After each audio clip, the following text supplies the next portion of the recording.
നമസ്കാരം. റാഫ്റ്റർ ഫുട്ബോളിലേക്ക് അവർക്കും സ്വാഗതം. FC ബാഴ്സലോണയുടെ പരിശീലക സ്ഥാനത്ത് നിന്ന് ചാവി ഹെർണാണ്ടസിനെ പുറത്താക്കിയിരിക്കുന്നു. ഒഫീഷ്യലായിട്ട് ബാഴ്സ ഇക്കാര്യം അറിയിച്ചുകൊണ്ട് സ്റ്റേറ്റ്മെന്റ് ഇറക്കി കഴിഞ്ഞു.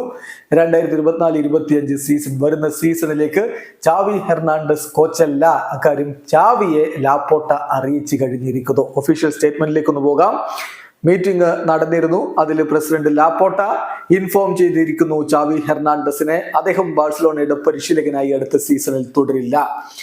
ബാഴ്സലോണയുടെ പ്രസിഡന്റ് ജോയൻ ലാപ്പോട്ടയും അതോടൊപ്പം തന്നെ സ്പോർട്ടിംഗ് വൈസ് പ്രസിഡന്റായ Rafa Yuste, director of sports Anderson Luis de Sousa, പിന്നെ Deco, Xavi, Oscar Hernandez, Sergio Alegri ഇവരെല്ലാവരും ചേർന്നാണ് ഇന്ന് മീറ്റിംഗ് കൂടിയത്. ആ മീറ്റിംഗിൽ വെച്ചാണ് ചാവി ഹെർണാണ്ടസിനോട് അടുത്ത വർഷത്തേക്ക് താങ്കൾ കോച്ചാവില്ല എന്ന കാര്യം അറിയിച്ചിരിക്കുന്നത്.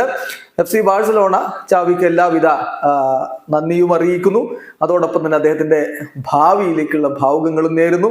അദ്ദേഹം കോച്ചായിട്ട് നടത്തിയ സേവനത്തിനും ടീമിന്റെ ക്യാപ്റ്റൻ എന്ന രൂപത്തിലും പ്ലെയർ എന്ന രൂപത്തിലും ഒക്കെ നടത്തിയിട്ടുള്ള അദ്ദേഹത്തിന്റെ എല്ലാവിധ സേവനങ്ങൾക്കും നന്ദി അറിയിക്കുന്നത്. അതോടൊപ്പം ഭാവിയിലേക്കുള്ള ഭാവുകങ്ങൾ. പിന്നെ ചാവി ഹെർണാണ്ടസ് ടീമിനെ അവസാനമായിട്ട് അടുത്ത മത്സരത്തിൽ ഞായറാഴ്ച നടക്കുന്ന മത്സരത്തിൽ പരിശീലിപ്പിക്കും. അതായത് സൺഡേ ബാഴ്സലോണക്ക് മത്സരമുണ്ടല്ലോ സെവിയക്കെതിരെ. ആ കളിയിൽ കോച്ചായിട്ട് ചാവി ഹെർണാണ്ടസ് തന്നെയായിരിക്കും.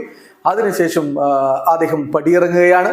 അടുത്ത ആഴ്ച ക്ലബിന്റെ ഫസ്റ്റ് ടീമിന്റെ പുതിയ സ്ട്രക്ചറിനെ കുറിച്ച് അനൗൺസ്മെന്റ് ഉണ്ടാകും എന്നുകൂടി ഇപ്പോൾ ഇതാ FC ബാഴ്സലോണ അറിയിച്ചിരിക്കുന്നു. ഒഫീഷ്യലായിട്ട് തന്നെ അറിയിച്ചിരിക്കുന്നു. വീഡിയോ അവസാനിക്കുന്നു. ഫുട്ബോൾ ലോകത്തെ കൂടുതൽ വിശേഷങ്ങളുമായി റാഫ്റ്റോക്സ് എടുത്താം.